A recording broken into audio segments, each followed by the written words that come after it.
Good evening, everyone. Tonight, we venture deep into the Appalachian Mountains, a place where the trees grow so thick that sunlight barely touches the forest floor, where fog clings to the hollows like something living, and where the old families still speak in hushed tones about things that walk on two legs but aren't quite human anymore. These are mountains with memory. Mountains that keep secrets in their caves and valleys, in their abandoned coal towns and forgotten logging trails. The stories you're about to hear come from park rangers, hunters, search and rescue volunteers, and those who simply made the mistake of wandering too far from the marked paths. They come from incident reports that were filed and then quietly buried, from testimonies given in shaking voices, from people who moved away and never looked back. Some involve missing persons cases that remain open to this day. Others involve encounters that defy any rational explanation. These are not campfire tales. These are accounts of something deeply wrong, living in the remote corners of Appalachia. Something that watches from the ridgelines. Something that mimics human voices in the dark. Something that has learned to hunt. If you're drawn to the kind of truth that lingers in the dark, make sure to subscribe. And stay with us tonight.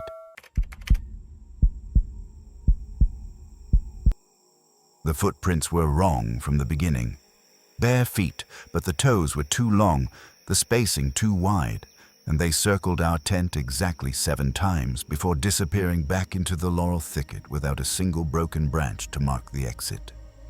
I was standing there in the early morning light, my coffee going cold in my hand, staring at those prints in the soft mud around our campsite, trying to make sense of the perfect, deliberate circle. My heart was already pounding, even though I didn't want to admit why. The prints were fresh. They'd been made while we slept. My name is Lucas Brennan. I'm 34, and I'd been working as a wilderness guide in the Cherokee National Forest for 6 years when this happened. I'd taken people on dozens of multi-day treks through some of the most remote sections of the Appalachian backcountry, and I'd always prided myself on being rational, prepared, unshakable. I believed that every strange noise had an explanation. Every mysterious occurrence came down to wildlife or weather or human error. I don't believe that anymore. I was out there that October with my girlfriend at the time, Rebecca Tso. She was 29, a biology teacher from Knoxville, and she'd been wanting to do a proper deep woods camping trip for months. She was smart, outdoorsy, and fearless in ways that made me feel like I had to match her energy. We'd hiked 8 miles into the backcountry, far past the designated camping zones, into an area I knew well, or thought I did. The plan was 4 days, just the 2 of us, in a part of the forest where you could go days without seeing another soul. The first day had been perfect. We'd set up camp in a small clearing near a creek, cooked over the fire, watched the stars come out between the branches. The forest was alive with the usual sounds: owls, the rustle of raccoons, the distant call of a barred owl doing its eerie "who cooks for you" routine. Normal, familiar. But sometime in the deepest part of the night, I woke to a sound I couldn't place. A soft shuffling, like something moving through leaves but deliberate, rhythmic, circling. I lay there in my sleeping bag, listening, telling myself it was a deer. But deer don't move like that. They startle and bolt, or they graze and wander. This was something pacing. I didn't wake Rebecca. I just listened until the sound faded, and eventually I drifted back to sleep, convincing myself I'd dreamed it. Then I saw the prints. Rebecca crawled out of the tent, saw my face, and immediately knew something was wrong. I pointed at the ground without saying anything. She crouched down, examined the prints, and her expression shifted from curiosity to confusion to something colder. "These aren't human," she said quietly. "They're shaped like human feet. Lucas, look at the arch. Look at the toe length. No human foot looks like this." She was right.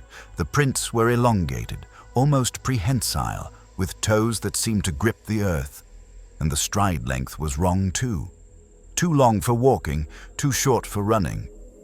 Something in between. Could it be a bear? I offered, knowing how stupid that sounded. Rebecca just looked at me. We spent the next 20 minutes searching the perimeter of our camp, looking for any sign of what had made those tracks. But the prints simply stopped at the edge of the laurel thicket, as if whatever it was had either vanished or climbed straight up into the canopy. There were no broken branches, no disturbed leaves. Nothing. "We should pack up," Rebecca said. "I don't like this." I wanted to agree. Every instinct I had was screaming at me to get out of there, but pride, stupidity, maybe both, made me shake my head. It's 8 miles back to the trailhead. If we leave now, we're just going to be hiking through the woods all day, exhausted and paranoid. Let's stay until tonight, keep a big fire going, and leave first thing in the morning. Rebecca didn't argue, but I could see the doubt in her eyes. We tried to go about our day normally. We filtered water from the creek, ate breakfast, took a short hike to a nearby overlook. But the forest felt different now. The silence was heavier. The shadows seemed darker, more layered, and I kept catching movement in my peripheral vision. Just flickers, like something ducking behind trees the moment I turned my head. Rebecca felt it too. She kept looking over her shoulder, and by mid-afternoon, we'd both stopped talking much. As the sun started to set, I built the fire up bigger than necessary, stacking logs into a pyre that threw light 30 feet in every direction. We sat close to it, not because we were cold, but because the idea of being in the dark felt unbearable. That's when we heard the voice. It came from somewhere beyond the firelight, maybe 50 feet into the woods. A man's voice. Calm, clear. "Hello, the camp." Old-fashioned phrasing. The kind of thing you'd say 100 years ago when approaching a stranger's fire. I stood up, my hand instinctively going to the hunting knife on my belt. "Who's there?" I called out. No answer. "If you need help, come into the light." Nothing. Just silence. And then, maybe 30 seconds later, the same voice, but from a completely different direction. "Hello, the camp." Rebecca grabbed my arm. "That's not possible." No one could move that fast without making noise.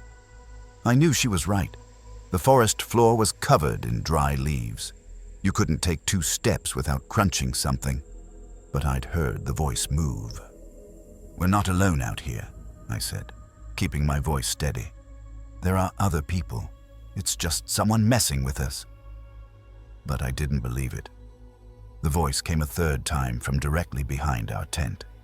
"Hello, the camp." This time, I heard something underneath the words. A wetness, a slight rasp. Like someone speaking through a mouthful of saliva, or with a throat that didn't quite work right. Rebecca stood up, her flashlight in one hand, a canister of bear spray in the other. "Show yourself, or we're leaving. Right now." The woods stayed silent. We didn't sleep that night. We sat by the fire, feeding it constantly, keeping it roaring. Every hour or so, we'd hear something moving in the darkness just beyond the light. Footsteps, branches snapping, and twice we heard what sounded like laughter. High-pitched, almost childlike, but wrong. Too breathy, too sharp. At one point, around 3 in the morning, Rebecca grabbed my shoulder and pointed toward the edge of the clearing. I followed her gaze and saw them, some eyes. Multiple sets reflecting the firelight. Too high off the ground to be raccoons or foxes. Too far apart to be a single animal. They were at varying heights, scattered through the trees, and they didn't blink. They just watched. I threw a rock toward them, hard. It cracked against a tree trunk, and instantly the eyes vanished. But we could hear them moving, circling, staying just out of sight. "They're hunting us," Rebecca whispered. "They're waiting for the fire to die." I didn't argue. We kept the fire going until the first light of dawn started to filter through the trees. The moment there was enough light to see by, we tore down the tent, stuffed everything into our packs, and started hiking. Fast. We didn't talk. We just moved, keeping our eyes on the trail, trying not to think about what might be following us. But I could feel it. That pressure on the back of your neck. The certainty that you're being watched. About 3 miles from the trailhead, Rebecca stopped so suddenly I almost ran into her. She was staring at something off the trail, her face pale. I followed her gaze and felt my stomach drop. There was a tree about 20 feet into the woods, a big oak, and hanging from one of the lower branches was a deer carcass. Gutted, cleaned, the hide peeled back in neat sections. But it wasn't the deer that made my blood run cold. It was the way it had been displayed. The carcass was arranged almost ritualistically, the legs tied to branches to spread it open, the head removed and placed on the ground below, facing the trail, facing us. And around the base of the tree, scratched into the dirt, were symbols, circles and lines. Crude, but deliberate. "We need to run," Rebecca said. We did. We didn't stop until we reached the trailhead parking lot, threw our gear into the truck, and got the hell out of those mountains. I broke every speed limit getting back to town. That night, safe in my apartment in Gatlinburg, Rebecca looked at me and said, "We're not going back there, ever." I agreed. I filed a report with the Park Service the next day. Told them about the footprints, the voices, the eyes. The ranger I spoke to, an older guy named Gerald Kowalski, listened without interrupting, then gave me a look I'll never forget. "You camped near Panther Creek, didn't you?" I nodded. He leaned back in his chair. "You're not the first to report that kind of thing out there. We've had incidents, people hearing voices, seeing figures, finding livestock carcasses arranged in ways that don't make sense. The local families, the ones who've been in these mountains for generations, they have stories. They call them the hollow folk. Say they're people who went into the deep woods a long time ago and never came back out. Not the same, anyway." "You believe that?" He shrugged. "I believe something's out there, and I believe it's smart enough to stay away from crowds. That's why we don't publicize it. Can't have people panicking." Rebecca and I broke up 2 months later, not because of what happened, or maybe because of it in ways neither of us wanted to admit. She moved back to Knoxville. I kept working as a guide, but I've never taken clients into that part of the forest again. Officially, what we experienced is classified as a wildlife encounter with unknown origin. The Park Service sent a team out to investigate, and they found the deer carcass, the symbols, and more footprints, but the report was filed internally and never made public. I still think about those eyes in the darkness, the way they were spaced, the way they watched without blinking. I think about the voice that moved through the forest faster than any person could, and the laughter that didn't sound like it came from anything with lungs. I don't know what lives out there in the deepest parts of the Appalachian backcountry, but I know it's not animals, and I know it's been there a long time, long enough to learn how to hunt, how to watch, how to wait. If you've ever been deep in those mountains and felt like you were being followed, trust that instinct. Don't camp alone. Don't wander off trail, and if you hear someone call out to you from the darkness, don't answer, because whatever's calling isn't looking for help. It's looking for you.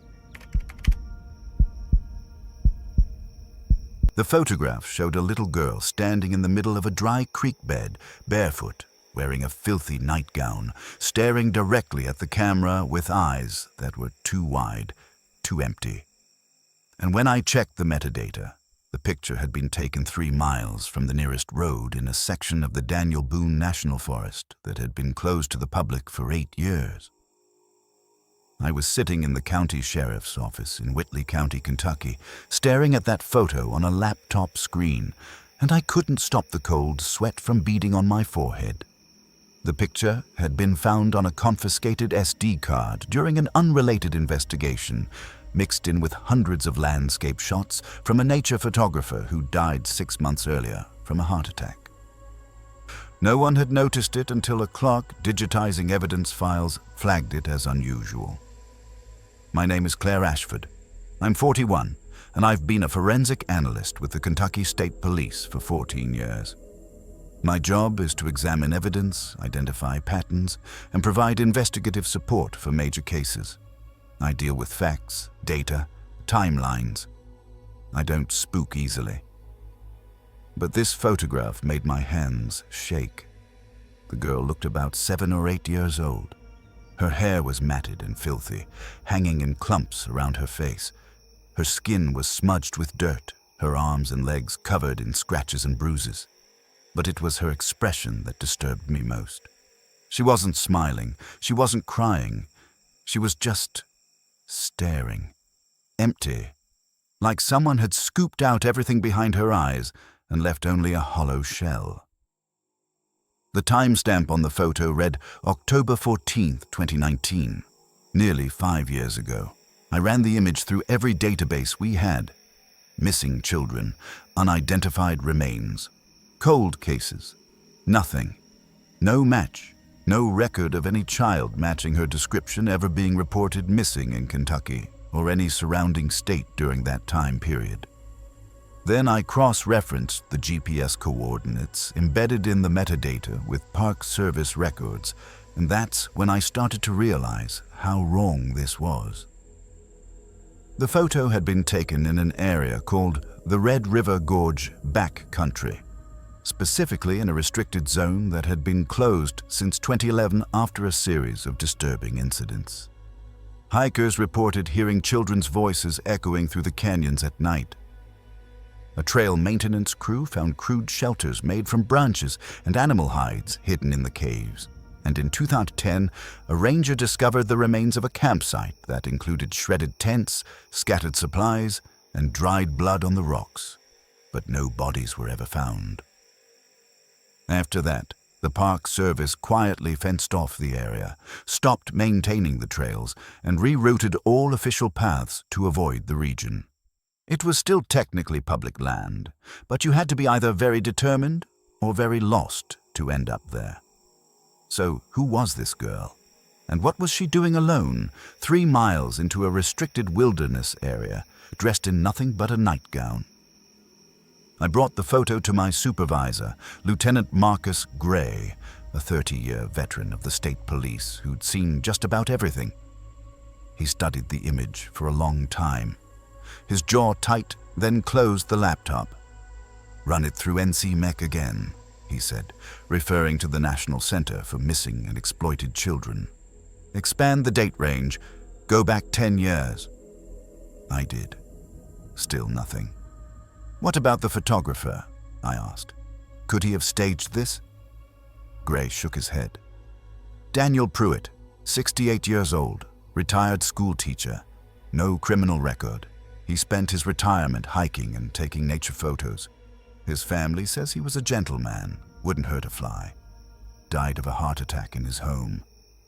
No signs of foul play. But this photo, I know." Gray opened a locked file cabinet and pulled out a thin folder. He hesitated, then slid it across the desk to me. "This doesn't leave this office," he said. Inside the folder were incident reports, handwritten notes, and several black and white photographs dating back to the 1970s. The reports detailed encounters with feral individuals in the Red River Gorge area, people, mostly children and teenagers, living in the caves and forests, avoiding contact, exhibiting animalistic behavior. Some of the reports included grainy photos of figures darting between trees, always out of focus, always too far away to identify clearly. One report, dated 1983, described a young girl, approximately 9 years old, found by hunters near a creek bed. She was naked, covered in mud, and when they approached her, she ran on all fours into the underbrush, making sounds like a wounded animal. Attempts to track her failed. She was never found. Another report from 1996 detailed a family camping trip that ended in terror when their youngest daughter, 6 years old, wandered away from the campsite and vanished. A search party spent 2 weeks combing the area.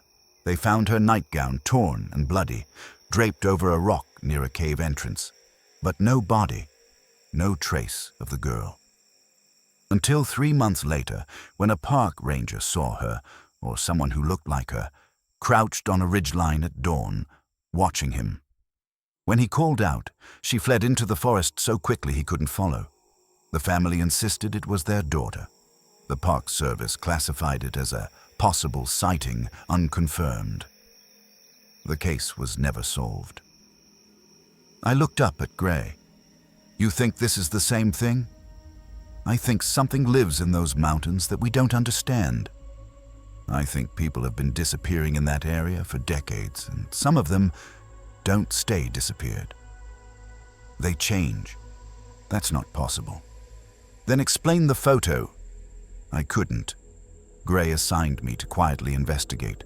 No official case file, no publicity, just me, digging through old records, interviewing retired rangers, and trying to make sense of something that shouldn't exist. I started with the photographer's family. His daughter, a woman named Sarah Pruitt Donovan, let me into her father's house, which had been sitting mostly untouched since his death. I went through his photography archives, looking for anything connected to that photo. What I found was unsettling. Among his thousands of images, there were at least a dozen photos of figures in the distance, blurry, half hidden by trees or shadows, but clearly humanoid. Children mostly, always alone, always watching the camera. Sarah didn't know anything about them. Dad never mentioned seeing people out there, she said. He liked the solitude. That was the whole point. But the photos didn't lie.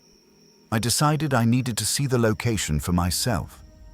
Against protocol, against common sense, I drove out to the Red River Gorge on a cold Saturday in early March.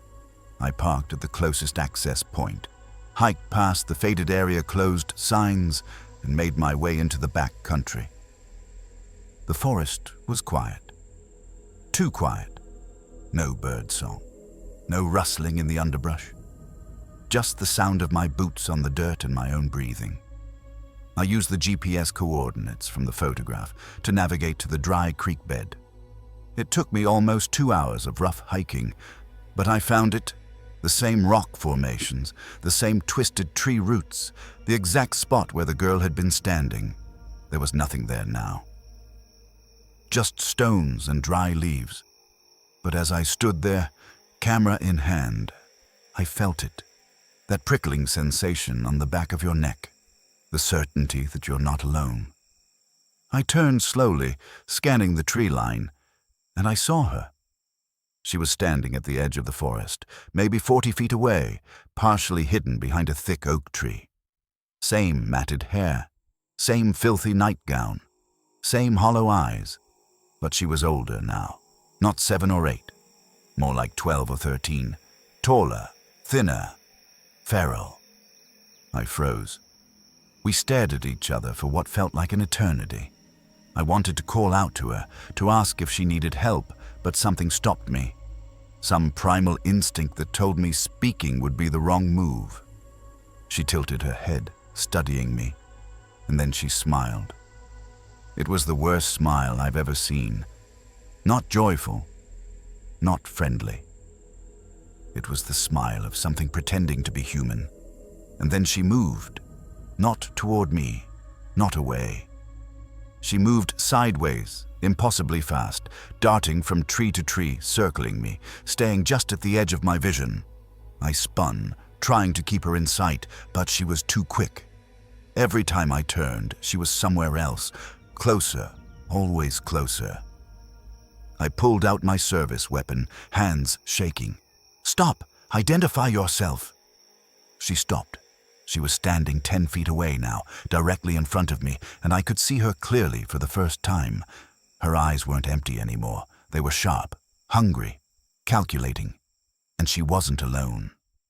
Behind her, emerging from the forest, were others. More children. Different ages, different stages of decay and filth, but all with that same expression, that same predatory intelligence.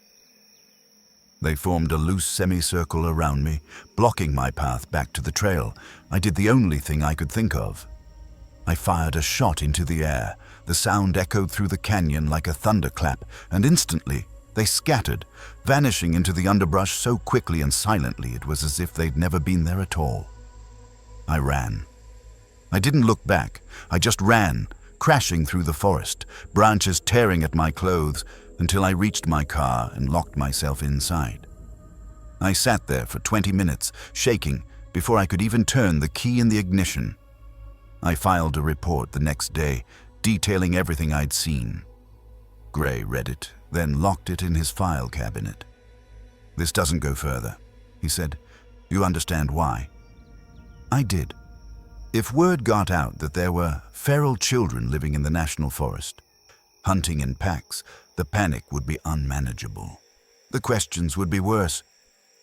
Where did they come from? How many are there? Why hasn't anyone stopped them? Because no one can.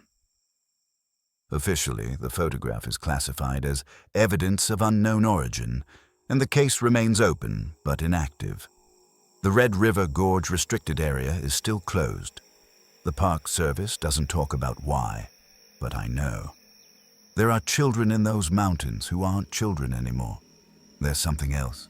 Something that was human once, maybe, but adapted, survived, became part of the wilderness in ways that we were never meant to. I don't go hiking anymore. I don't camp. And I've never gone back to that part of Kentucky. If you ever see a child alone in the deep woods, far from any trail, any campsite, any sign of civilization, don't approach them. Don't try to help. Just leave. Because they're not lost. They're home. The whistling started on the third night, a slow, deliberate melody that seemed to come from everywhere and nowhere at once, echoing through the valley below our cabin. And when I looked out the window, I saw a figure standing on the ridgeline, silhouetted against the moonlight, completely motionless except for the faint rise and fall of its shoulders as it breathed. I was standing in the dark living room of a rented cabin in the hills outside Blairsville, Georgia, in the southern Appalachians, staring at that shape on the ridge, my mouth dry, my heart pounding so hard I could hear it in my ears. The whistling hadn't stopped. It was the same 6-note tune over and over, patient and precise, like someone teaching a song to a child. My name is Henry Oakes. I'm 56 years old, and I'd been a structural engineer for 32 years before I retired early and moved up to these mountains. I'd spent my entire career building bridges, analyzing stress points, solving problems with math and logic. I believed in what could be measured, tested, proven. The world made sense to me. Clean blueprints, predictable outcomes, that all ended on Silas Ridge. I'd rented the cabin for 6 months as a kind of trial run before committing to buying property in the area. It was remote. No neighbors within 2 miles. Accessible only by a rough gravel road that turned to mud when it rained. The cabin was old but solid, perched on a hillside with a view of the ridge across the valley. The real estate agent told me it had been in the same family for generations, but they'd stopped using it after the old man who built it died in the late 90s. It had been rented out sporadically ever since. She didn't mention why it sat empty so often. The first 2 weeks were perfect. I spent my days hiking, reading, working on a book I'd been meaning to write for years. The nights were quiet, peaceful. The only sounds were crickets, the occasional hoot of an owl, and the wind moving through the pines. Then, on the 3rd week, I started noticing small things. My firewood pile, which I'd stacked neatly against the side of the cabin, was disturbed. Logs had been moved, rearranged into a different configuration, still stacked, but in a pattern I hadn't made. I assumed it was an animal, maybe a bear looking for grubs, but bears don't stack firewood. Then I found the stones. Someone had arranged a line of smooth river stones across the front porch, evenly spaced, leading from the steps to the door. 11 stones, perfectly aligned. I picked them up and tossed them into the woods, irritated. Kids, I thought. Local teenagers messing with the out-of-towner. The next morning, the stones were back. Same number, same configuration. Except this time, they continued past the door, across the porch, and down the other side of the steps, forming a complete line that stretched 20 feet, as if someone was marking a path. I called the property owner, a woman named Judith Carver, and asked if anyone else had access to the cabin. She hesitated before answering. "No one should be up there but you," she said carefully. "But have you noticed anything else?" "Like what?" Another pause. "Have you heard whistling?" The way she said it made my skin crawl. "No. Should I have?" "Just, if you do, don't answer it, and don't go outside after dark." She hung up before I could ask what the hell that meant. That night, I heard it for the first time. It started around 10 p.m., faint and distant, coming from somewhere up on the ridge. A slow 6-note melody repeated over and over. At first, I thought it was a bird, maybe some kind of nightjar or whip poor will. But the tune was too structured, too deliberate. It sounded human. I stood on the porch, listening, trying to pinpoint the direction.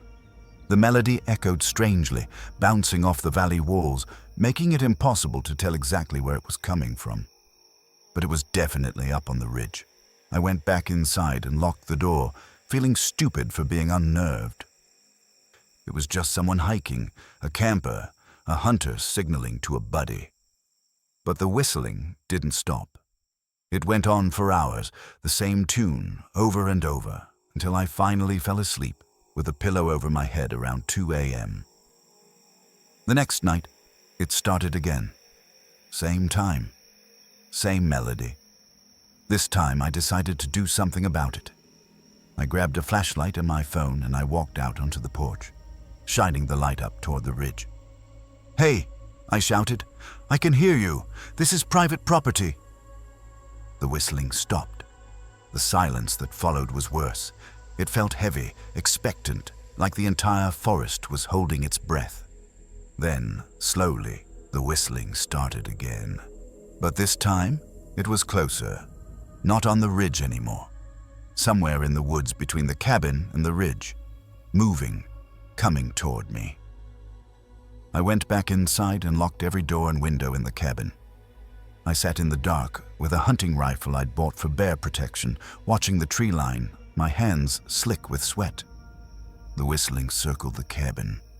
I could hear it moving through the woods, the melody staying consistent, never stopping, never changing. It made a complete loop around the property, then faded back up the ridge. It didn't come back that night. The next morning, I found handprints on the living room window, small, smudged, pressed against the glass from the outside, but the window was 8 feet off the ground. No one could reach it without a ladder. I called Judith Carver again. This time I demanded answers. She sighed, and I could hear the exhaustion in her voice. My grandfather built that cabin in 1947. He lived there alone for almost 40 years. Toward the end, he started telling people about the whistler. Said it would come down from the ridge at night, stand in the yard, and whistle for hours. He thought it was trying to lure him outside. One night, he went out with a shotgun to confront it. He came back inside 3 hours later, wouldn't talk about what happened. He died a week after that. Heart attack. What the hell is it? No one knows. My father thought Grandpa was senile, but other people in the area have reported it too, going back decades. Always the same, whistling at night, getting closer each time, trying to draw you out. The local families, the ones who've been here forever, they say it's a hollow man, someone who went into the deep woods and came back wrong. They say if you follow the whistling, you'll end up the same way. Why didn't you tell me this before I moved in? Because no one's heard the whistler in 15 years. We thought it was gone. I should have left that day, packed my things, driven back to Atlanta, and never looked back. But stubbornness, ego, whatever you want to call it, made me stay. I wasn't going to be driven out of my own cabin by some backwoods superstition. That was a mistake. The whistling came back every night for the next week, each time starting a little earlier, lasting a little longer, getting a little closer. I stopped going outside after dark. I covered the windows with blankets so I couldn't see out and nothing could see in. But I could still hear it. On the 8th night, the whistling stopped right outside the front door. I was sitting in the living room with the rifle across my lap, staring at the door, barely breathing. Then I heard scratching. Slow, deliberate, like fingernails dragging across wood. It moved across the door, down to the threshold, then along the base of the wall, and then a voice. Raspy, wet, barely human. Let me in.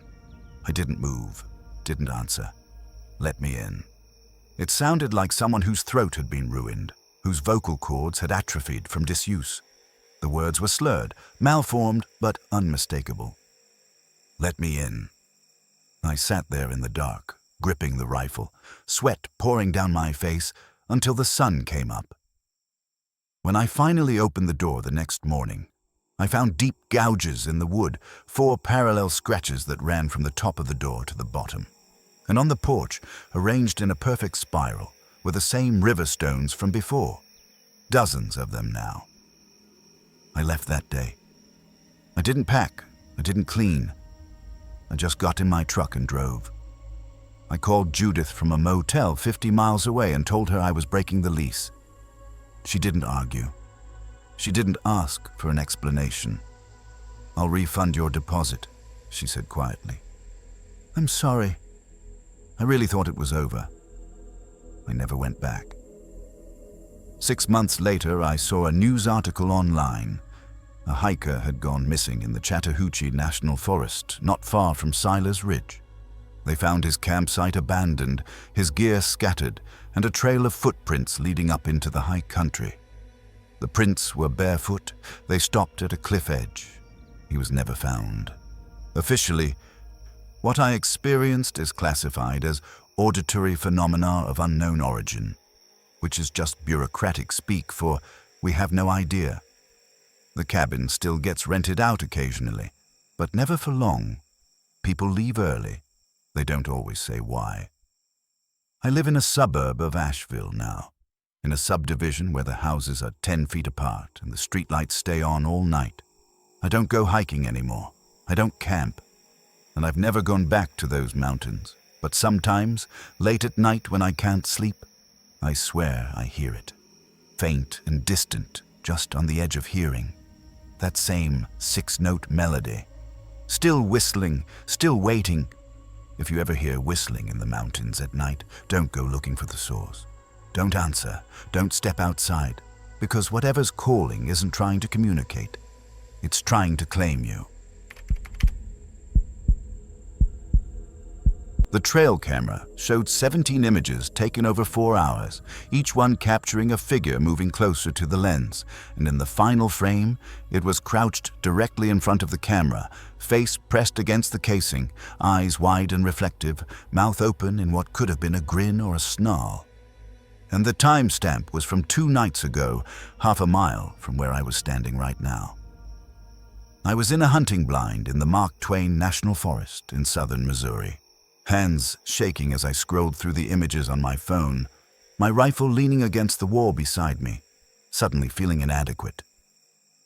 I'd retrieved the SD card from the trail camera that morning, expecting to see deer, maybe a coyote or a turkey. Instead, I got this. My name is Vincent Hollis.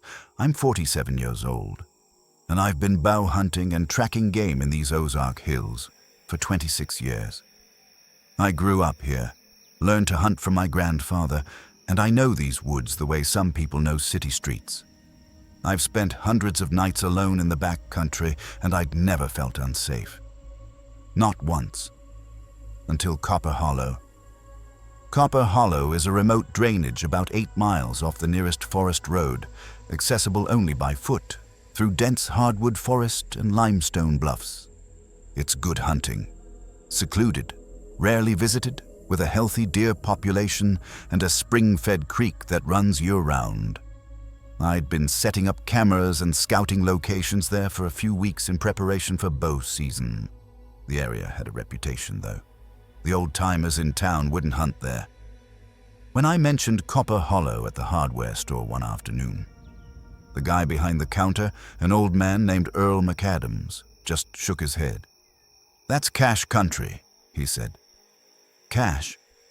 What the hill folk used to call them. People who hid things, food, tools, sometimes other things. They'd live back in the caves and hollows, avoid towns, avoid people. Some say they're still back there. I laughed it off. Local legend. Every rural area has stories like that. But Earl wasn't laughing. You find anything strange out there, you leave it alone. Don't take it, don't touch it, and don't camp overnight. I thanked him and left, thinking he was just trying to spook the outsider.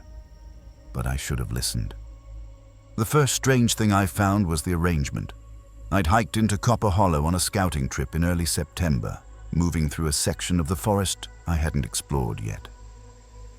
I came across a small clearing, maybe 30 feet across, and in the center was a pile of objects: antlers, bones, feathers, rusted cans, pieces of rope, all stacked in a cairn-like structure about 4 feet high. It looked deliberate, ritualistic almost. I took pictures but didn't touch it. Something about the arrangement felt wrong, like I was looking at something I wasn't supposed to see. I moved on. The second strange thing was the shelter. About a quarter mile from the clearing, tucked into a limestone overhang, I found what looked like a primitive lean-to made from branches, bark, and animal hides. It was old, but not ancient. Some of the materials were still relatively fresh.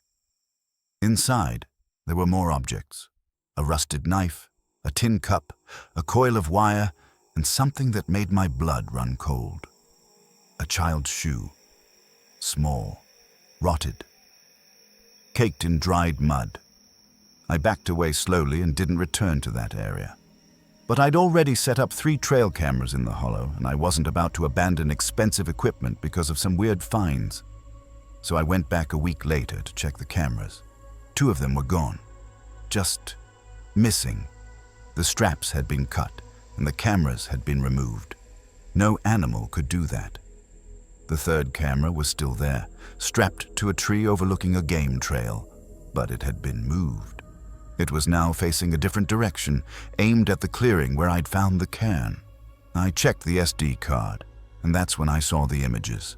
The first few photos were normal. Deer passing through, a raccoon sniffing around. Then, around midnight, the motion sensor triggered. A figure entered the frame. Humanoid, but wrong. Too thin. Too long in the limbs. It was naked, smeared with mud or dirt, moving in a crouched, loping gait. In the next image, it was closer to the camera. Then closer.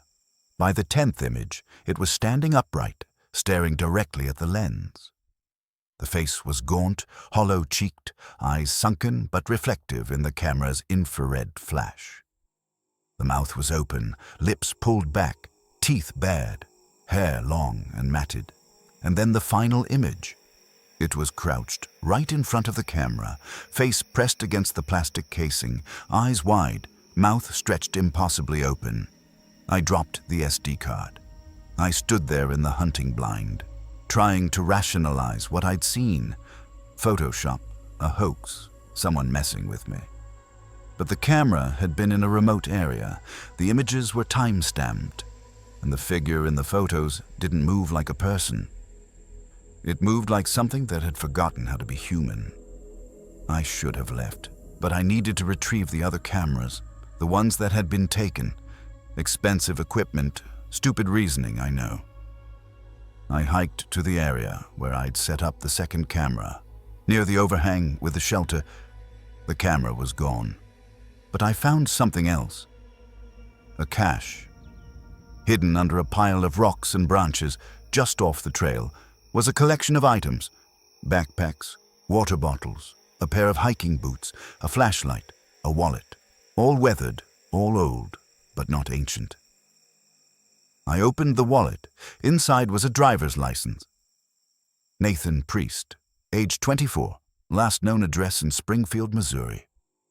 I pulled out my phone and searched the name. He'd gone missing 3 years ago, vanished while hiking in the Mark Twain National Forest. Never found.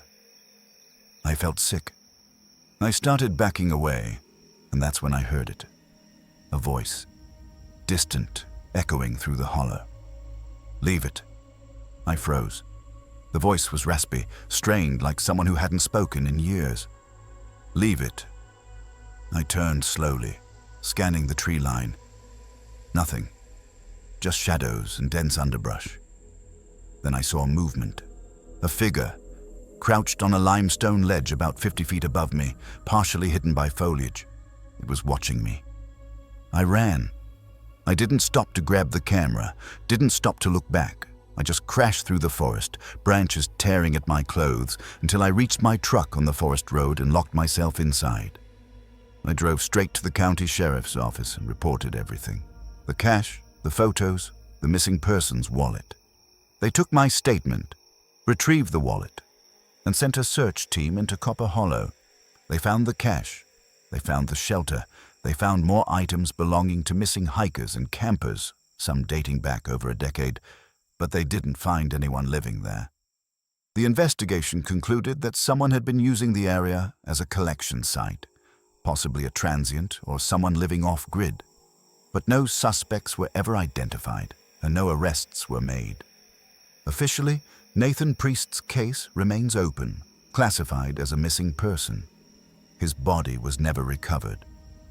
But I know what I saw in those photos, and I know what I heard in the hollow. There are people in those hills who aren't people anymore. They've been there so long, hidden so deep, that they've become part of the wilderness. They collect things, they watch, they wait, and sometimes they take. I haven't been back to Copper Hollow. I won't, and I've stopped hunting alone in the deep back country. If you ever find a cache in the woods, a pile of objects that doesn't belong, a shelter that looks like it's still in use, personal items that seem out of place, don't touch it. Just leave. Because whoever put it there is closer than you think, and they don't want you taking what's theirs. The singing started 3 days after we entered the cave system, a low, harmonic chant echoing from somewhere deep in the limestone passages, and when we followed the sound, we found a chamber filled with wooden crosses driven into the floor, each one carved with names and dates going back over 100 years. I was standing in the dark, my headlamp cutting a thin beam through the blackness, staring at those crosses, my breath coming in short, panicked gasps. The singing hadn't stopped. It was all around us now, resonating through the stone, vibrating in my chest. My name is Angela Mendez. I'm 32 years old, and I was working as a cave biologist for the U.S. Geological Survey when this happened. My job was to study subterranean ecosystems, mapping cave systems, cataloging species, analyzing water sources. I'd spent years underground in some of the most remote and dangerous cave networks in the country, and I'd never been afraid of the dark. Not until Shelton's Cave. Shelton's Cave is an extensive limestone cave system in the Appalachian Mountains of West Virginia, part of a larger network that stretches for miles beneath the ridges. Most of it is unexplored, accessible only to experienced cavers, and it's known for tight squeezes, vertical drops, and unstable passages. It's also known for something else. Local stories say people went into those caves in the 1800s and never came out. Not because they got lost, because they chose to stay. I was part of a 3-person research team sent to survey a newly discovered section of the cave system. My colleagues were Dr. Simon Blackwell, a geologist in his late 50s, and Rachel Voss, a graduate student in her mid-20s studying cave-adapted organisms.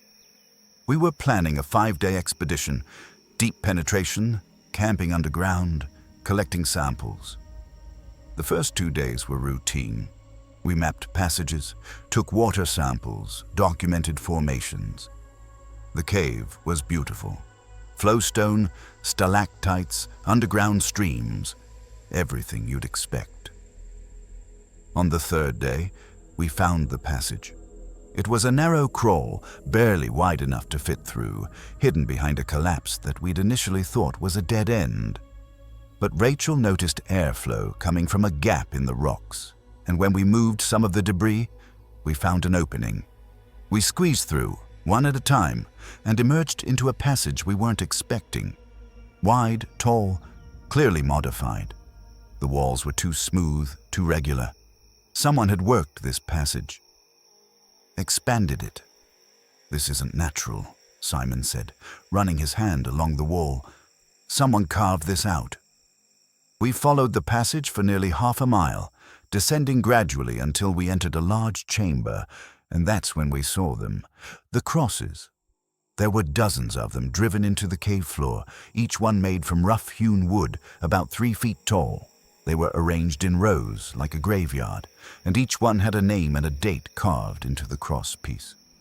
The oldest date we could make out was 1847. The most recent was 2003. "What the hell is this?" Rachel whispered.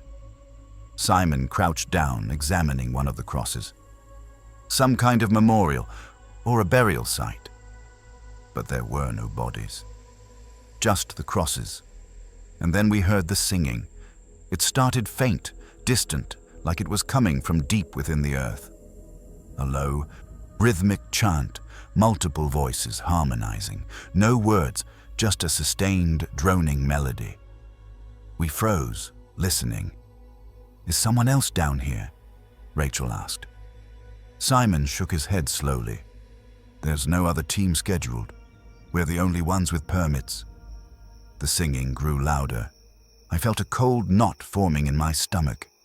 "We need to go back." But Simon was already moving toward the sound, his curiosity overriding his caution. "We have to document this. This could be significant." Rachel and I exchanged a look, but we followed him. The passage continued beyond the chamber, sloping downward, narrowing. The singing echoed louder now, reverberating off the walls, making it impossible to tell how far away the source was. We descended for another 20 minutes, crawling through tight sections, squeezing through fissures, until we reached another chamber, this one massive, cathedral-like, with a ceiling that disappeared into darkness beyond the reach of our headlamps. And in the center of the chamber was a structure. It looked like a crude altar, built from stacked stones and pieces of rotted wood.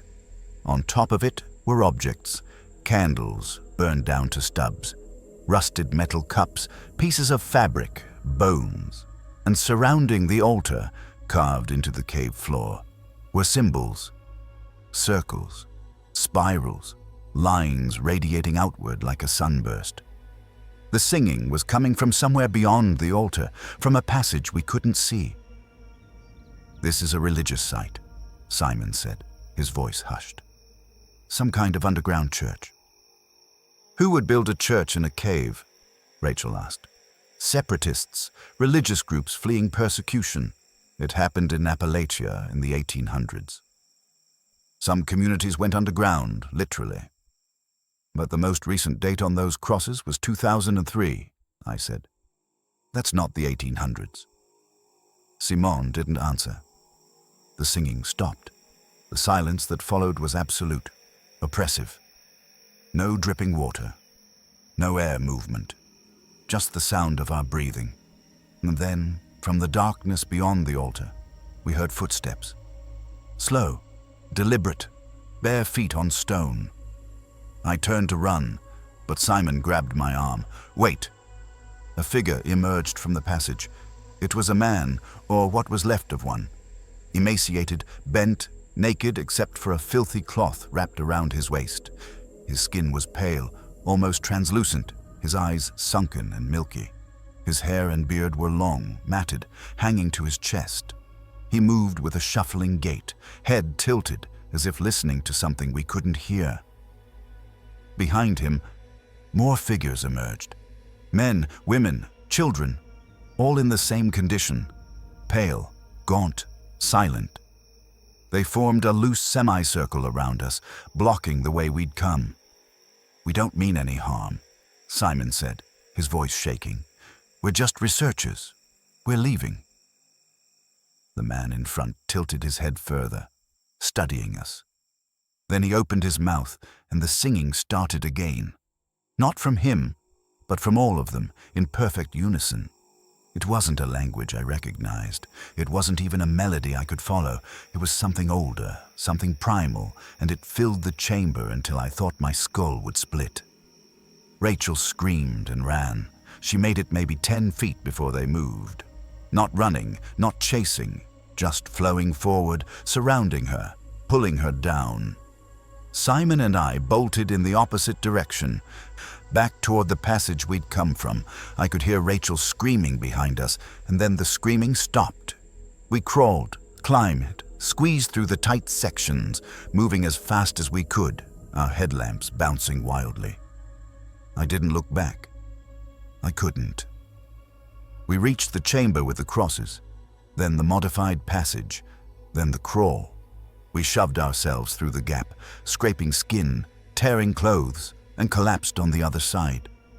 We didn't stop moving until we reached the entrance of the cave, 6 hours later. We called for a rescue team. We reported Rachel missing. A search party went in with experienced cavers and law enforcement. They found the modified passage. They found the chamber with the crosses. They found the altar. But they didn't find Rachel. They didn't find the people we saw. The search was called off after 4 days. The cave was deemed too dangerous for further exploration. Officially, Rachel Voss is listed as missing, presumed dead in a caving accident. The report mentions unstable passages and disorientation. It doesn't mention the crosses. It doesn't mention the altar. And it doesn't mention the people living in the deepest parts of that cave. Simon retired 2 months later. He won't talk about what happened. Last I heard, he'd moved to Florida and refuses to go underground for any reason. I quit my job with the USGS. I work in a lab now. Surface work only. But I still hear it sometimes. Late at night, when the world is quiet. That singing, low and harmonic, echoing from somewhere deep below. If you ever go caving in Appalachia, and you find signs of human habitation deep underground, crosses, altars, symbols carved into stone, turn around. Don't follow the singing. Don't try to make contact. Just leave. Because the people down there aren't looking for rescue. They're looking for congregation. And once you join them, you never come back.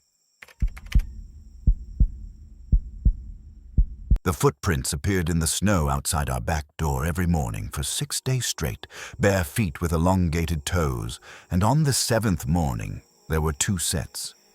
1 adult, 1 child, and they led from the tree line to the kitchen window, where someone had pressed their face against the glass, hard enough to leave a greasy smudge and the imprint of a nose and mouth. I was standing in my kitchen in rural Fayette County, Pennsylvania, staring at that smudge on the window, my coffee cup frozen halfway to my lips, my heart hammering against my ribs. My wife was still asleep upstairs. My daughter was in her room, playing. Neither of them knew yet. My name is Thomas Ridley. I'm 38 years old, and I work as a forestry technician for the Pennsylvania Department of Conservation and Natural Resources. I spend most of my time surveying timber, marking trails, and managing controlled burns. It's outdoor work, solitary, and I've always loved it. I bought a house on the edge of state forest land 3 years ago, 5 acres, mostly wooded, private, peaceful. Or it was until we brought something back with us. It started in late November. I'd been working on a survey project in the Laurel Highlands, deep in the woods near the Yoyogeni River, marking old-growth trees for preservation. It was cold, overcast, the kind of weather where the forest feels empty and dead. I was finishing up for the day, packing my gear, when I found the den. It was tucked into a hillside, hidden beneath a tangle of roots and deadfall. At first, I thought it was an animal burrow. Bear, maybe, or coyote. But when I crouched down to look closer, I saw that it had been modified. The entrance had been widened, reinforced with stacked stones. Inside, I could see fabric, plastic sheeting, and what looked like old blankets. Someone was living there. I should have reported it. Homeless encampments aren't uncommon in state forests, and there are protocols for handling them safely. But something about the den felt wrong. The way it was hidden, the way it smelled, not like body odor or waste, but something sharper, more organic. Like decay. I took a few photos and left. That night I mentioned it to my wife, Carla. She's a nurse, practical, grounded. She told me to report it and move on. So I did. I filed a report with my supervisor, included the GPS coordinates, and forgot about it. 2 days later, the first snowfall hit. Just a few inches. Enough to blanket the ground and make everything look clean and quiet. That's when the footprints started. I noticed them the first morning when I went out to start my truck. A single line of bare footprints in the snow, leading from the woods behind our property, across the yard, up to the back door, then back into the woods. They were strange. The feet were too long, the toes splayed wide, and the stride was uneven. Sometimes a normal walking pace, sometimes stretched out like whoever made them had been running or leaping. I followed them to the tree line, but they disappeared into the underbrush, and I didn't feel like tracking them further. Probably just some kid, I told Carla over breakfast. Messing around. But she looked uneasy. What kid walks barefoot in the snow? I didn't have an answer. The prints came back the next morning. Same pattern. From the woods, across the yard, to the back door, then back. This time I called the local police. A deputy came out, looked at the prints, took a few photos, and told me it was probably a transient passing through. He said he'd increase patrols in the area. The prints came back the next morning anyway. On the 4th morning, my daughter saw them. She's 6 years old. Her name is Emma, and she came running into the kitchen while I was making breakfast. "Daddy, someone was in the yard last night." I knelt down. "What do you mean, honey?" "I saw them from my window. They were standing by the tree looking at the house." Carla and I exchanged a look. "What did they look like?" I asked carefully. Emma frowned, thinking. "Skinny, like really skinny. And they didn't have a coat. Was it a man or a woman?" "I don't know. It was dark, but they were really tall." I went to Emma's bedroom and looked out the window. Her room faces the backyard, with a clear view of the tree line. The footprints were there, just like she said, leading to a spot directly below her window. Whoever it was had been standing there, watching the house. I called the deputy again. This time, he came out with a K9 unit. The dog tracked the scent from the backyard into the woods, but lost it after about half a mile. They found no sign of a camp, no evidence of anyone living nearby. "Could be someone passing through," the deputy said again, though he sounded less convinced this time. "Keep your doors locked. Call us if you see anyone." That night, I set up a motion sensor light in the backyard and installed a cheap security camera aimed at the back door. At 2:47 a.m., the light triggered. I woke to Carla shaking my shoulder. "Thomas, the light's on." I grabbed my phone and pulled up the camera feed.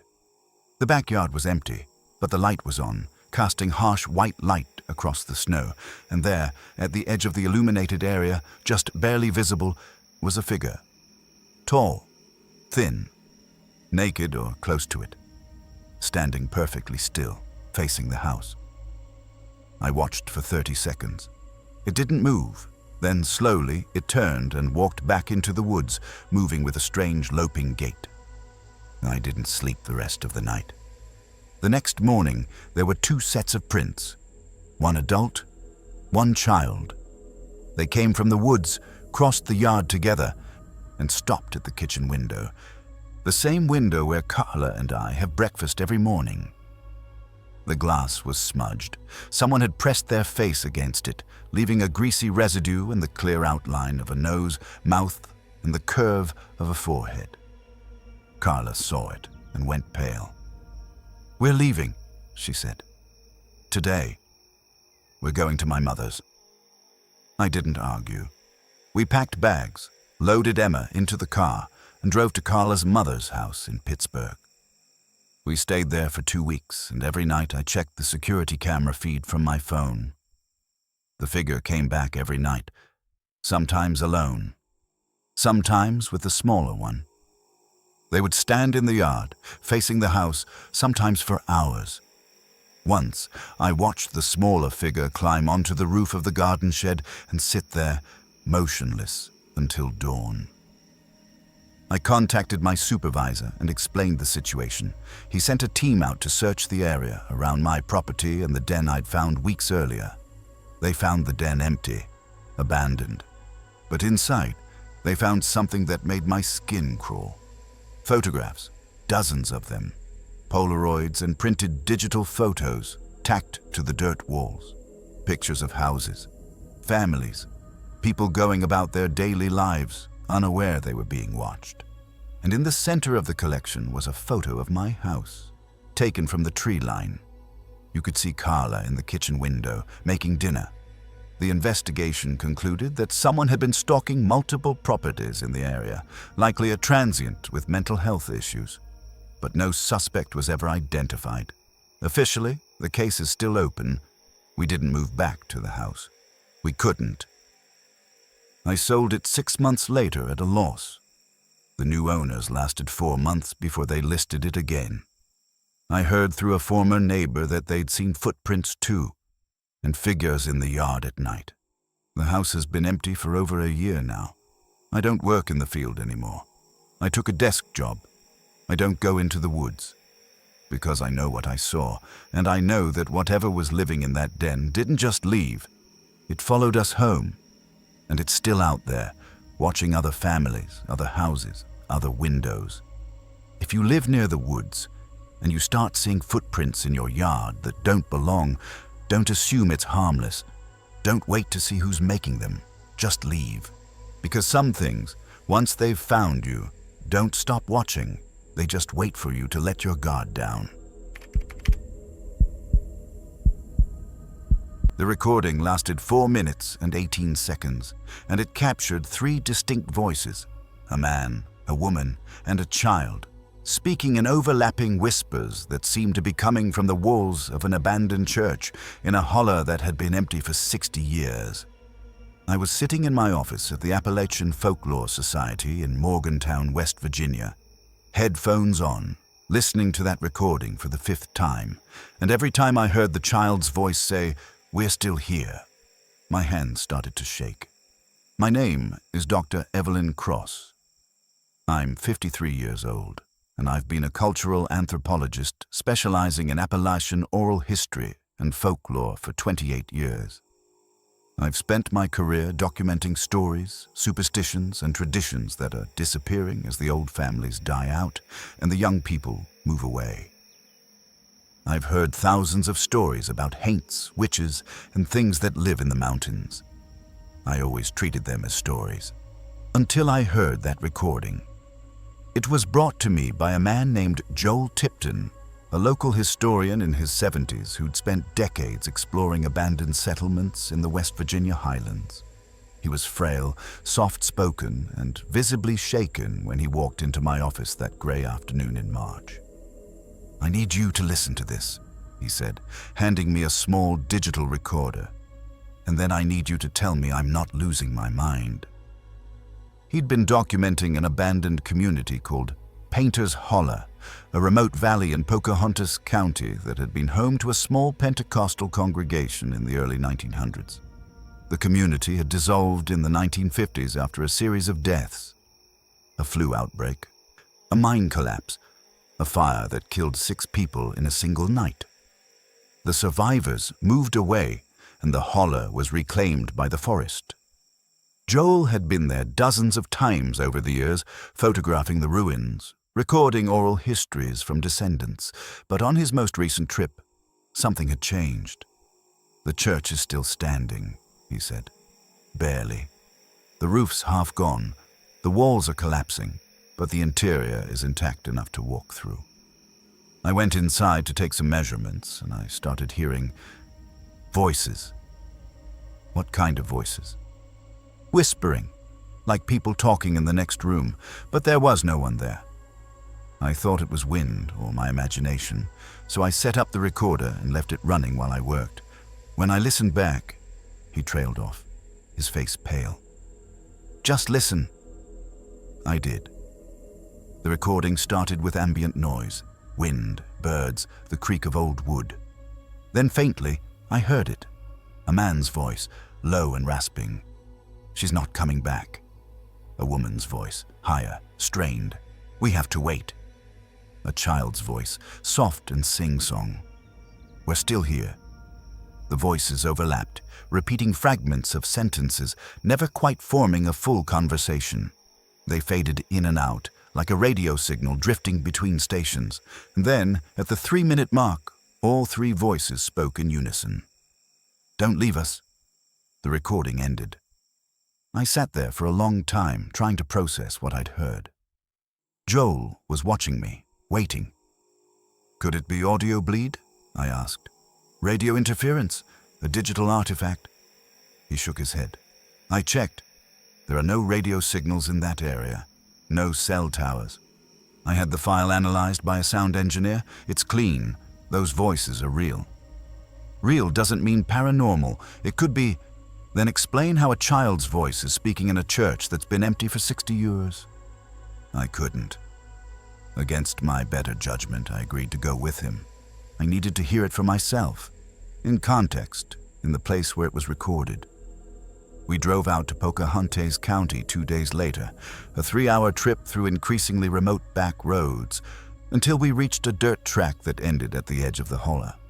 From there, we hiked. The forest was dense, quiet, and oppressive. The trees seemed to close in around us, blocking out the sky. The trail was overgrown, barely visible, and it took us nearly an hour to reach the church. It sat in a small clearing, surrounded by the ruins of a few other structures. Collapsed cabins, a rotted barn, a graveyard with tilted headstones covered in moss. The church itself was small, wooden, with a sagging roof and empty window frames. The door hung open, creaking in the wind.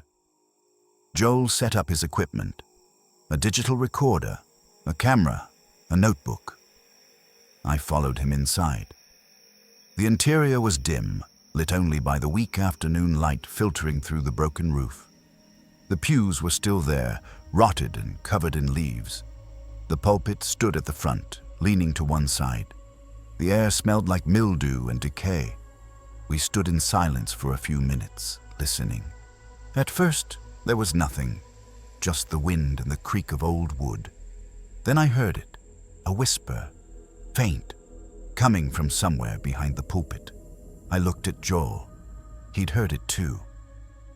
We moved closer, stepping carefully over debris.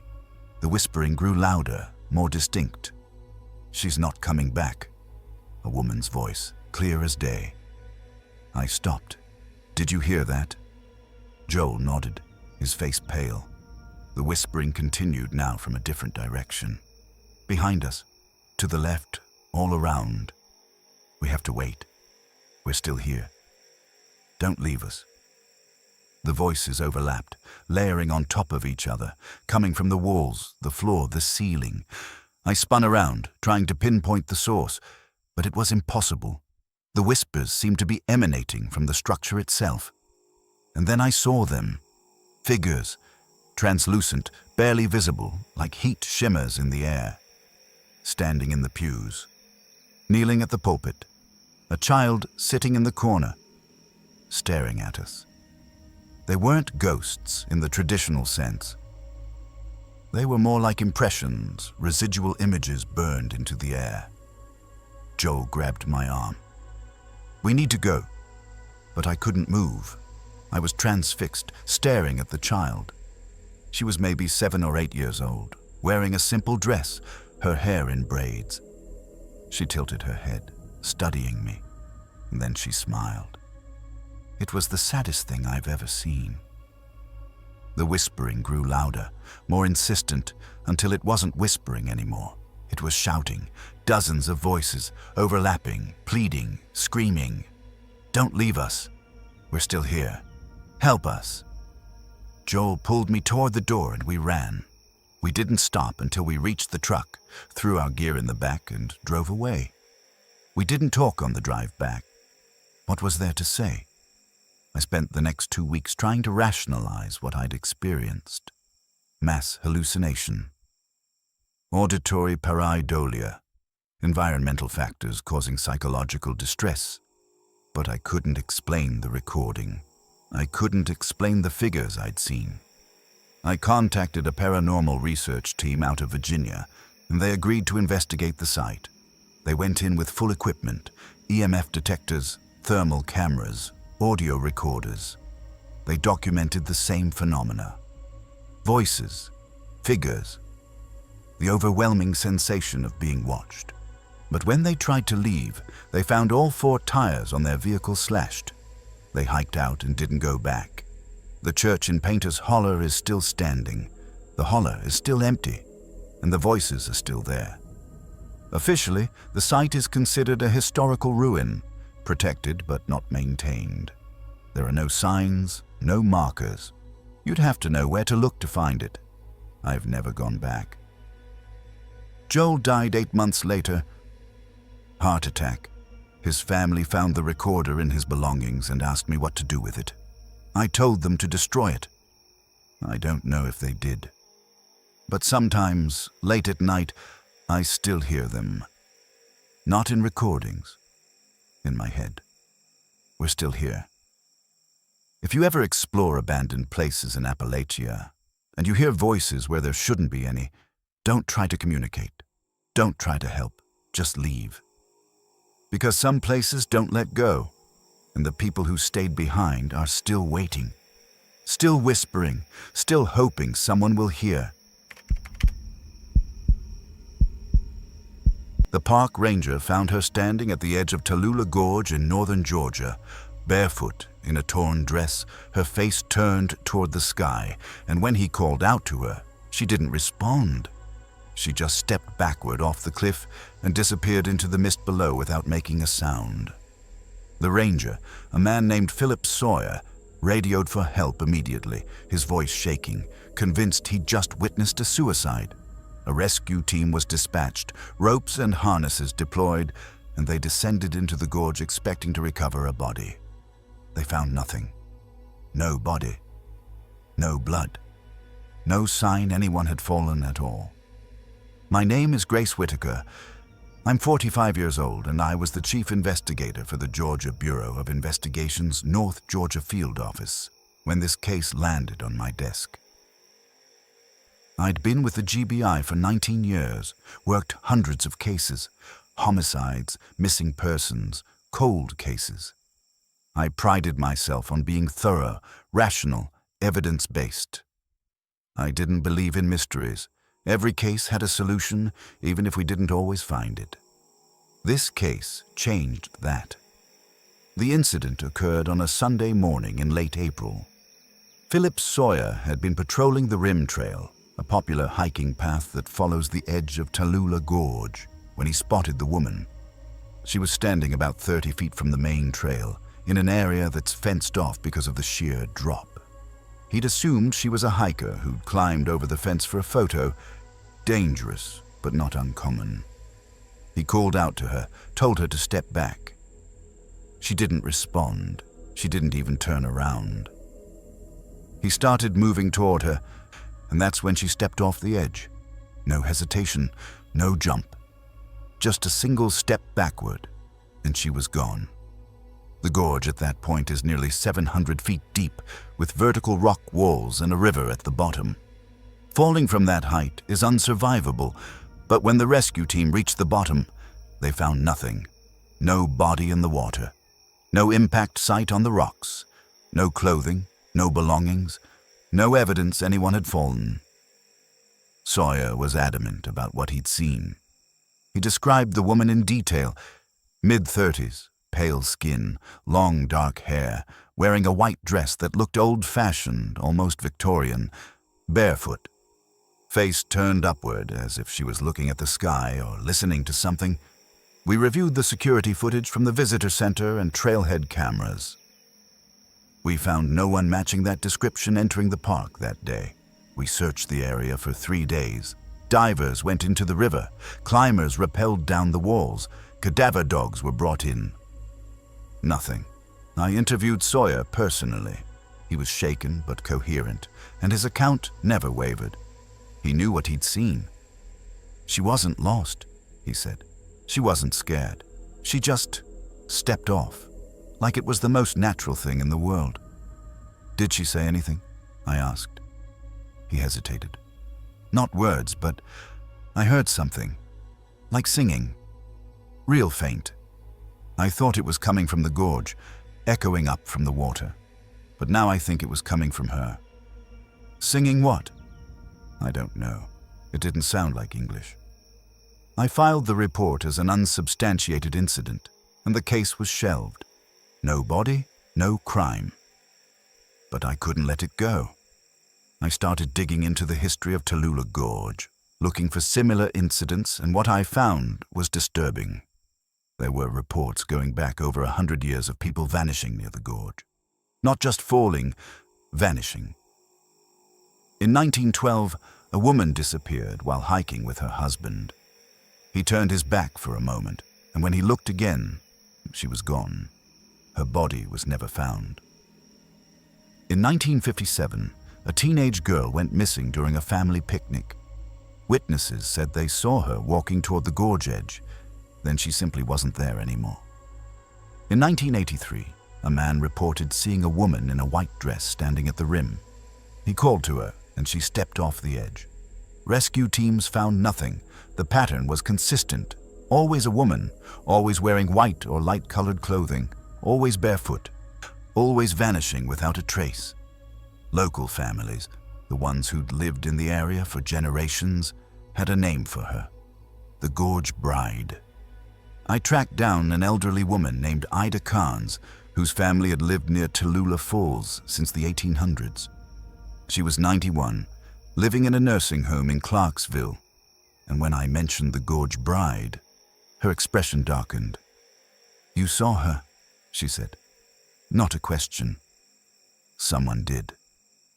Ida nodded slowly.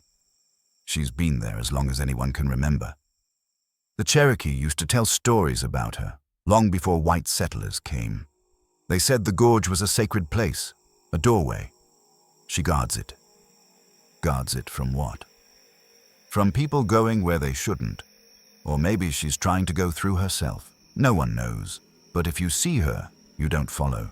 You don't call out to her. You just leave. What happens if you don't?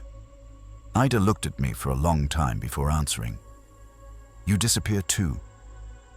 I thanked her and left, telling myself it was just folklore.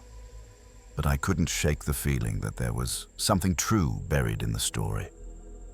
2 weeks later, I went to the gorge myself. I hiked the rim trail alone, early in the morning before the park opened to the public. I stood at the spot where Sawyer had seen the woman, looking out over the gorge, listening to the rush of the river far below.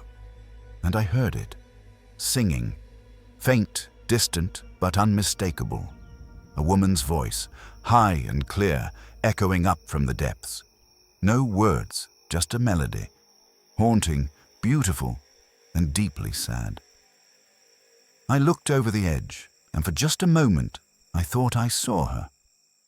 A figure in white, standing on a rock ledge halfway down the gorge wall, impossibly balanced, her face turned upward toward me. I blinked, and she was gone.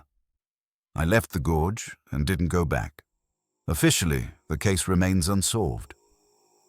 Philip Sawyer transferred to a different park 6 months later. He doesn't talk about what he saw. I retired from the GBI 2 years ago. I live in Atlanta now, far from the mountains, but I still think about her. The Gorge Bride. Standing at the edge, barefoot, listening to something only she can hear. I think about all the people who vanished near that place over the years, and I think about the ones who saw her just before they disappeared.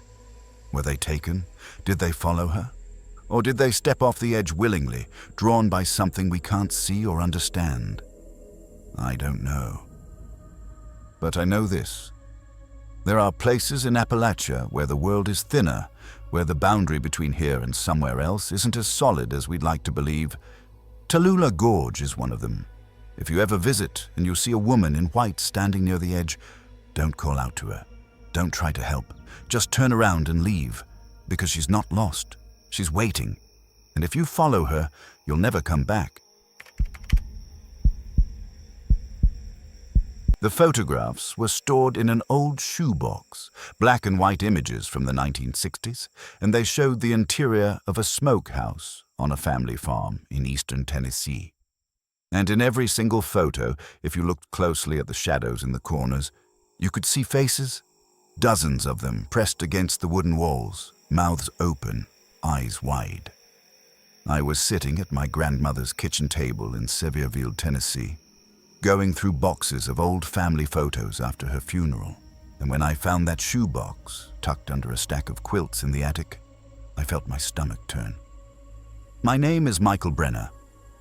I'm 29 years old, and I grew up hearing stories about my great-grandfather's farm, a remote property in the foothills of the Great Smoky Mountains that had been in our family for over 100 years.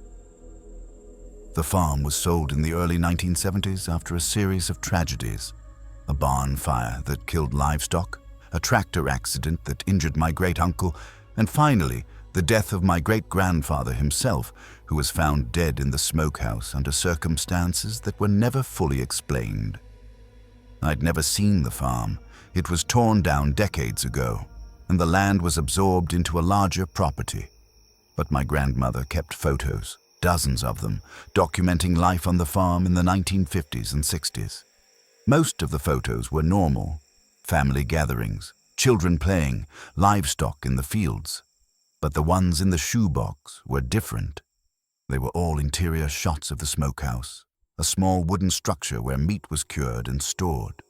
The photos were dark, grainy, lit only by a single bulb hanging from the ceiling. You could see hooks hanging from the rafters, shelves lined with jars, tools leaning against the walls, and in the shadows, the faces. At first, I thought it was pareidolia, the brain's tendency to see faces in random patterns, but the more I looked, the clearer they became. They weren't patterns. They were actual faces, distinct features, mouths open as if screaming, eyes wide and hollow. There were dozens of them in each photo, layered in the shadows, watching. I flipped through the photos one by one, my hands shaking. There were 23 images in total, all taken in the same location, all showing the same phenomena. On the back of one photo, in my grandmother's handwriting, was a single sentence: "Daddy wouldn't go in there anymore." I called my uncle, Robert Brenner, the only surviving member of that generation who still lived in the area. He was 76, a retired electrician, and he'd grown up on the farm. When I told him what I'd found, there was a long silence on the other end of the line. "You should burn those," he said finally. "Why? What is this?" Another pause. "Your great-grandfather didn't like people talking about it. But after he died, the stories came out. That smokehouse. Something was wrong with it.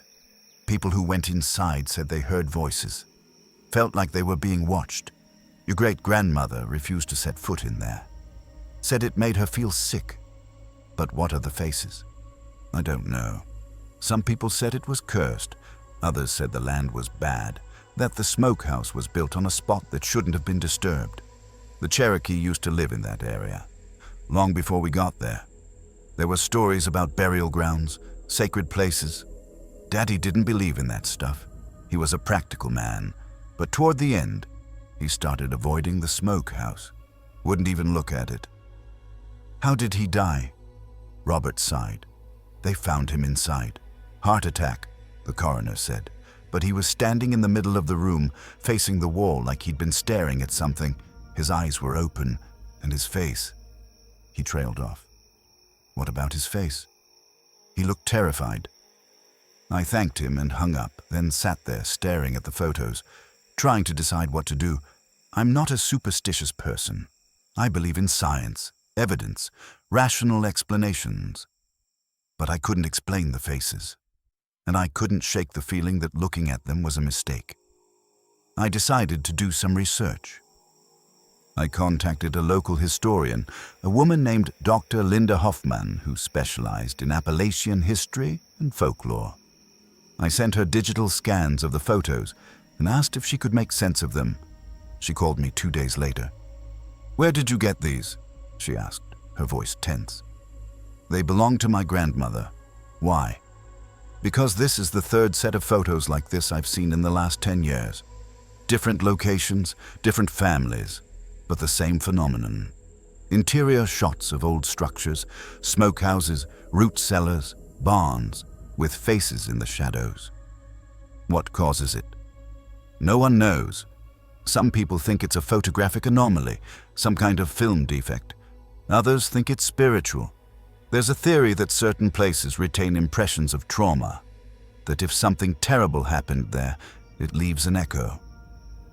The faces could be residual images of people who died or suffered in those locations. But my great-grandfather's smokehouse was just used for curing meat. Nothing terrible happened there. That you know of." She was right. I didn't know the full history of that land. I didn't know what had happened there before my family owned it. I started digging. I went to the county records office and pulled property deeds, tax records, old maps. The land had changed hands several times before my great-grandfather bought it in 1923. And then I found something. In 1887, the property had been owned by a man named Josiah Whitlock. According to a brief newspaper article from 1889, Whitlock was arrested and charged with unlawful confinement after neighbors reported hearing screams coming from his property. Authorities found 7 people, 4 adults, 3 children, locked in a smokehouse on Whitlock's land. They'd been held there for weeks, possibly months, in filthy conditions. 2 of the children died shortly after being rescued. Whitlock claimed he was caring for them, that they were sick and needed to be isolated. He was convicted and sentenced to prison, where he died a year later. The smokehouse was torn down, but a new one was built on the same site years later. The same site where my great-grandfather's smokehouse stood. I felt sick reading the article.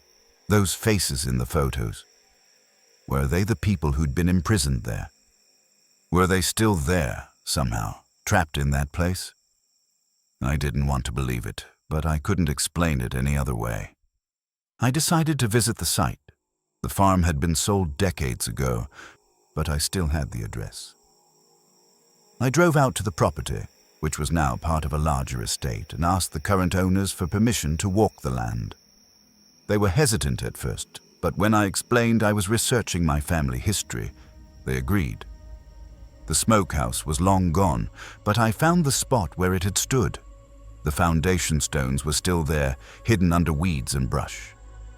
I stood there for a long time, listening to the wind, feeling the weight of the place. And then I heard it. Whispering. Faint, distant, like voices carried on the wind. I couldn't make out words, but there were multiple voices, overlapping, echoing through the trees. I turned and left. I burned the photos when I got home. I didn't want them in my house. Didn't want to look at those faces anymore. Officially, there's no investigation, no record of what I found. The land is privately owned and no one talks about its history. But I know what was there, and I know those people are still there in some way, still trapped in the place where they suffered. If you ever explore old properties in Appalachia, and you find structures that feel wrong, places that make your skin crawl, places that animals won't go near, don't take photos. Don't look too closely at the shadows. Because sometimes, what you see looking back isn't a trick of the light. It's a memory. And some memories don't fade. The microphone picked up the sound of running feet, fast, frantic, moving through the forest at a speed no human could maintain. And when the biologist played back the recording, he realized the footsteps had been circling his campsite for over 3 hours, and he'd been asleep the entire time.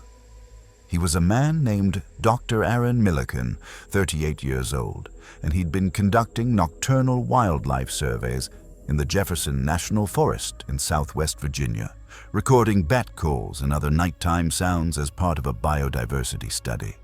He'd camped alone in remote locations dozens of times, always professional, always methodical, and he'd never felt unsafe until he listened to that recording. I never met Dr. Milliken. He disappeared 2 weeks after filing his initial report with the Forest Service. But I've heard the recording, and I've spent the last 18 months investigating what happened to him. My name is Special Agent David Ortega. I'm 42 years old, and I work for the National Park Service's Investigative Services branch, handling serious incidents in national parks and forests. Assaults, deaths, disappearances. I was assigned to Dr. Milliken's case after his vehicle was found abandoned at a trailhead, his equipment scattered inside, and no sign of him anywhere. He'd been working in a remote section of the Jefferson National Forest near the North Carolina border, an area known for its dense hardwood forests, limestone caves, and rugged terrain. It's also an area with a high number of unexplained disappearances over the years. Hikers, hunters, campers who simply vanished. Dr. Milliken's research files were recovered from his vehicle, including dozens of audio recordings from his field work. I listened to all of them, and most were exactly what you'd expect. Rustling leaves, distant owl calls, the high-frequency chirps of bats. But one recording was different. It was from his final night in the field, October 23rd. The recording started normally. Ambient forest sounds, the crackle of his campfire, the occasional snap of a branch. Dr. Milliken's voice appeared intermittently as he narrated his observations. 21:47 hours. Clear night, temperature 52 degrees, minimal wind, bat activity moderate, no large mammal vocalizations detected. Then, around 2300 hours, the running started. At first it was distant, barely audible, the rhythmic thud of feet on soft ground, moving fast. It grew closer, passing near the microphone, then fading into the distance. Then it came back. For the next 3 hours, the footsteps circled Dr. Milliken's campsite. Sometimes close, sometimes far, but always moving, always at that same frantic pace. The pattern was deliberate. A wide loop around the camp, repeated over and over. Dr. Milliken didn't wake up. His breathing, faintly audible in the background, remained steady. He slept through the entire event. At 3:47 hours, the footsteps stopped. There was silence for 30 seconds. Then, a voice. Raspy, strained, speaking in a whisper so close to the microphone it must have been inches away. "Come with us." The recording ended. When Dr. Milliken woke the next morning, he reviewed the recording and immediately packed up. He filed a report with the Forest Service, describing the incident and requesting an escort out of the area.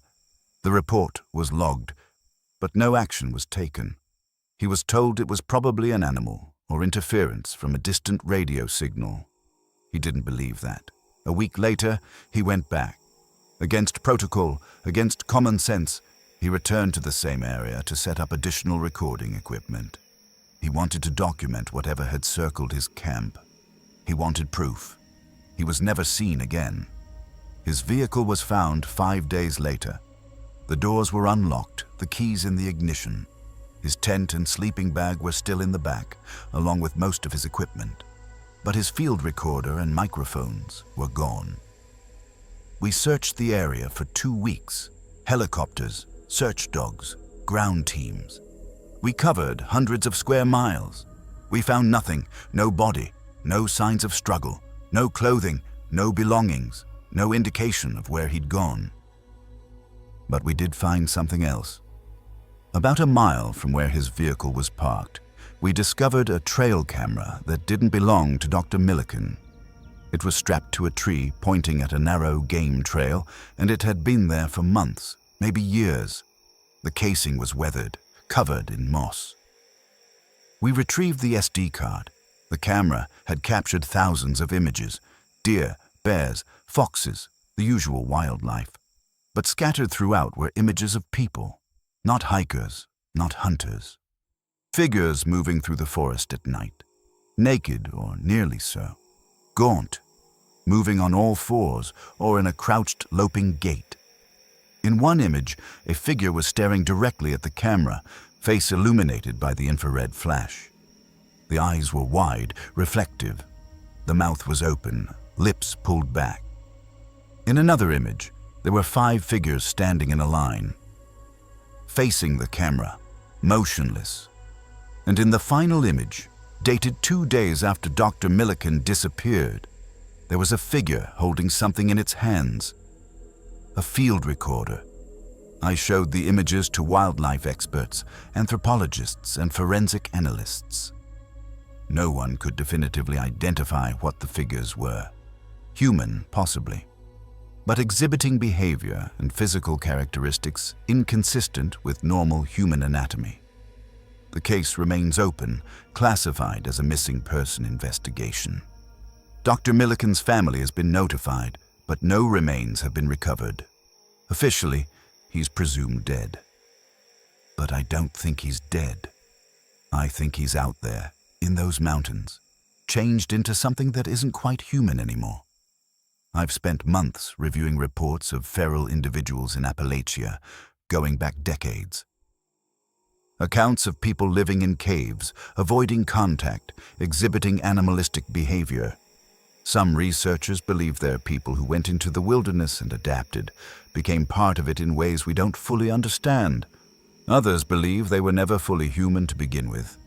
I don't know which explanation is correct. But I know that Dr. Milliken went into those mountains looking for answers, and whatever he found took him.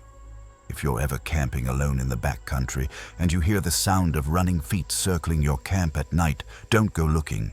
Don't call out, just pack up and leave. Because whatever's out there isn't trying to scare you. It's deciding whether to take you. And if it does, you won't come back. Not as yourself.